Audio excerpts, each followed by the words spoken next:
Hi everyone, आज मैं आप लोगों से एक बहुत ही इंपॉर्टेंट से बात शेयर करना चाहती हूँ, इसीलिए ये वीडियो बना रही हूँ। जैसे आप सब लोग मुझे पुपाई के दीदी भाई के नाम से जानते हो, वैसा ही बंगाली एक कंटेंट क्रिएटर थी जिसको सब लोग सुंदरी के दीदी या परी के दीदी के नाम से जानते थे।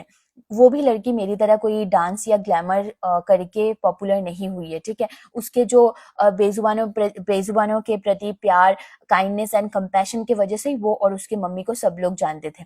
लेकिन मैं ना कल उसके बारे में जो एक बात सुनी हूँ, उसके सुनने के बाद ना मैं बहुत ही ज्यादा शॉक में हूँ। मुझे बहुत बुरा लगा कि उसने ऐसा कोई एक स्टेप्स लिया है, क्योंकि हर किसी के लाइफ में प्रॉब्लम्स होते हैं, ठीक है। हर किसी इंसान ना कोई साइलेंट बैटल फाइट कर रहा होता है कहीं ना कहीं अंदर। मैं भी अपने लाइफ में बैक टू बैक बहुत सारे प्रॉब्लम्स देखी हूँ, क्योंकि मैं तो सेपरेशन चूज करी थी। उसके बाद में मुझे फाइनेंशियल हार्डशिप हुआ। उसके बाद में मेरी मॉम सिजोफ्रेनिक थी, जिसके कारण मुझे मम्मी को लेके हमेशा चिंता रहती थी। मम्मी गांव में रहती थी गोलूफुरी लोगों के टाइम पे, उस टाइम पे लॉकडाउन था, मैं जाके माँ से मिल भी नहीं सकती थी। फिर मैं सेपरेट हो जाने के बाद में मैं और कीटू यहाँ पे अकेले थे। सेपरेशन के बाद में मैं इतना ज्यादा एंजाइटी और डिप्रेशन मेरे को हो गई थी, मैं जो मतलब फाइनेंशियल हार्डशिप की वजह से मैं कोई डॉक्टर से भी कंसल्ट नहीं कर सकती थी, मैं बाहर नहीं जा सकती थी। मैं हर एक पल मुझे ऐसी लगती थी, मैं माँ से भी शेयर नहीं कर सकती कि मैं कैसे सिचुएशन से जा रही हूँ। मैं उनको बस और बस मेरा सैलरी आता था, मैं घर पे पैसे भेज देती थी। बहुत मतलब ऐसा है कि मैं अपना भी मतलब तब खुद का ही खुद से कर ले रही थी। लेकिन उस पॉइंट ऑफ टाइम पे भी ना मेरे को कभी कभी टाइम ऐसा फील हुआ है कि मैं ना क्विट कर दूं और अब और मुझसे नहीं होगा। लेकिन कीटू ने उस टाइम पे मुझे सहारा दिया है, उसके थॉट्स की उसको क्या होगा अगर मैं नहीं रहती हूँ तो उसका कौन देखभाल करेगा। एंड यही चीज ने मुझे होप दिया, एंड यही चीज की वजह से मैं उस टाइम को, मैं और कीटू हम दोनों ने ओवरकम किया। उसके बाद में देखो फिर थोड़ा ओवरकम करी, उसके बाद में फिर मॉम चली गई। मॉम जाने के बाद में मुझे रोने तक का, आज तक अभी 3.5 साल, नवंबर को 4 साल हो जाएंगे माँ को जाके, मैं अभी तक ठीक से रोने का तक भी मुझे टाइम नहीं मिला है। क्योंकि मतलब लास्ट रिचुअल मम्मी का करके मैं घर आई। आने के बाद में गोलूफुली लोग आईसीयू में, मम्मी 3 दिन तक थे, तो गोलूफुली लोग खाना वगैरह नहीं खाए थे, तो मैं आके ही तुरंत आग जला के फिर घर पे खाना बना के उन लोगों को खाना दी। उसके बाद से जो मेरे रिस्पॉन्सिबिलिटी मेरे बोझ में आ गया है एक, अभी तक मैं वो उस चीज को कंटिन्यू कर रही हूँ। एंड मेरे डॉग्स मेरे लिए थेरेपी के तरह काम किए हैं। मेरे कैट्स मतलब किटूत ने मेरे लिए उस टाइम पे थेरेपी के तरह काम किया था जब मैं सेपरेट हुई थी। एंड मम्मी के जाने के बाद में मेरे डॉग्स ही मेरे लिए थेरेपी की तरह काम किए हैं।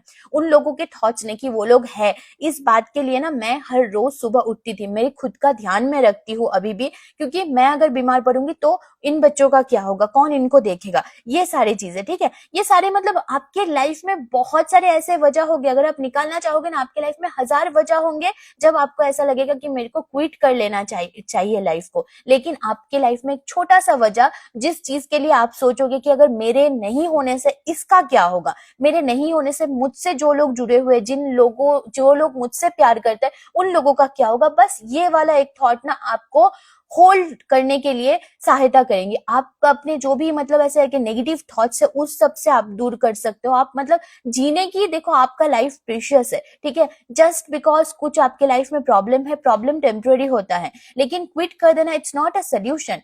क्विट कर देना कभी भी सोल्यूशन नहीं होता है।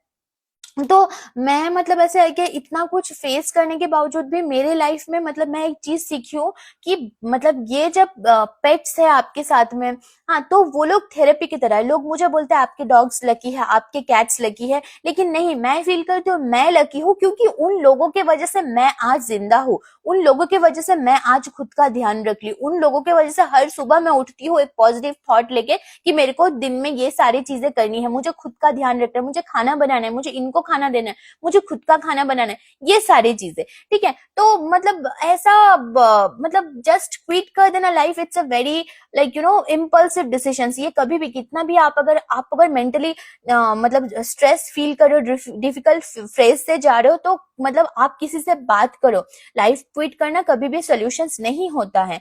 और जब जब ना आपको ऐसा थॉट्स आए कि आपको लाइफ क्विट कर देना चाहिए, तब आप ना एक काम करो, आप उन लोगों के बारे में सोचो जो लोग आप पर डिपेंड है, आपकी खुशियां मतलब आपकी खुशियां उन लोगों के साथ में जुड़ी हुई है। उन लोगों की लाइफ आपके होने से बहुत बेटर है, आपके नहीं होने से वो लोग कुछ भी नहीं होंगे।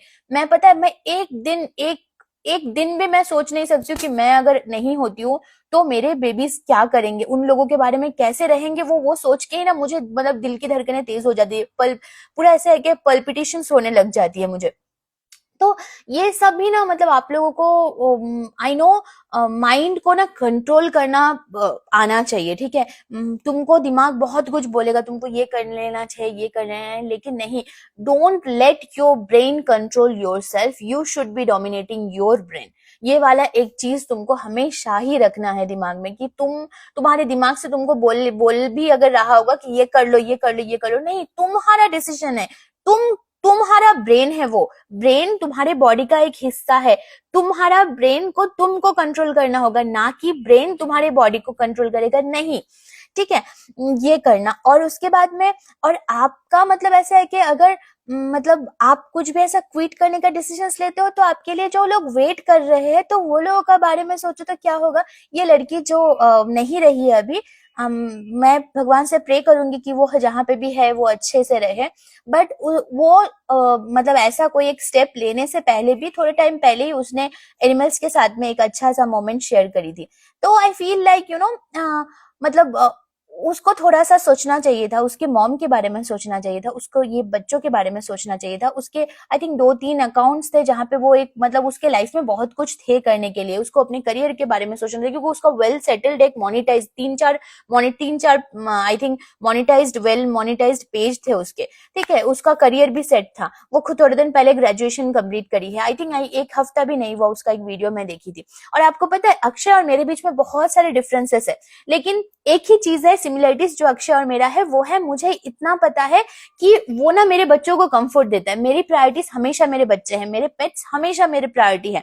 और मैं अक्षय मेरे लिए इंपॉर्टेंट है, लेकिन अक्षय मेरे लिए इसलिए इंपॉर्टेंट है क्योंकि वो मेरे प्रायोरिटी को रिस्पेक्ट करता है, वो मेरे प्रायोरिटीज को हैंडल कर सकता है। बच्चों को वो अगर मैं कभी नहीं भी होती हूँ, इनकेस अगर मुझे कुछ हो गया तो I know he will be taking care of, लेकिन मैं खुद को क्विट कर देना ये मैं कभी भी डिसीजन नहीं ले सकती हूँ।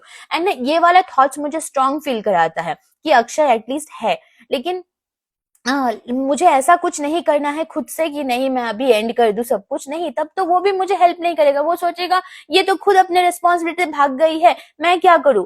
लोग ऐसा सोचते हैं यार, लोग इसी तरीके से सोचते हैं। तो इसलिए मैं आप सभी लोगों को एक रिक्वेस्ट करूंगी, अगर आप मेंटली स्ट्रगल कर रहे हो, किसी से बात करो, खुद को आइसोलेट मत करो। सबसे इंपॉर्टेंटली अपनी लाइफ में वो छोटी सी रीजन ढूंढो जो आपको होल्ड ऑन करने के लिए, जो आपको जीने के लिए हेल्प करेगा। आपका फैमिली हो सकता है, आपके पेरेंट्स हो सकते हैं, आपके पेट्स हो सकता है, आपका फ्यूचर हो सकता है, आपके जो भी ड्रीम्स है वो हो सकता है, या सिर्फ एक बेटर टुमारो की होप हो सकती है। वो वाले रीजन से आप प्लीज होल्ड ऑन कीजिए। इस तरीके का थॉट्स को प्लीज निकालिए अपने दिमाग से।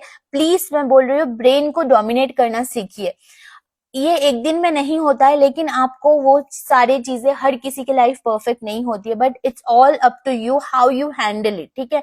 इस तरीके से आप अगर डिसीजंस, कुछ भी इंपल्सिव डिसीजंस लोगे ना, आप तो नहीं रहोगे, लेकिन आपसे जुड़े हुए जो बच्चे हैं जिनको आप खाना देते थे, जो स्टे बेबी से जिनको आप फीड करते हो, जो आपके पेट्स है, वो लोग बहुत ज्यादा, आपके मॉम, आपके डैड, ये सब लोग, आपके भाई बहन, ये सब लोग बहुत ज्यादा एक इम्पॉर्टेंट चीज खो जाएंगे। एंड आपका लाइफ भी बहुत ज्यादा प्रीशियस है, आप प्रीशियस हो। एंड आपका मतलब होना किसी ना किसी के लिए ना दुनिया का सबसे इम्पोर्टेंट चीज है। बस इतना ही मैं बोलूंगी। प्लीज इस तरीके का इम्पल्सिव डिसीजंस कभी भी ना ले।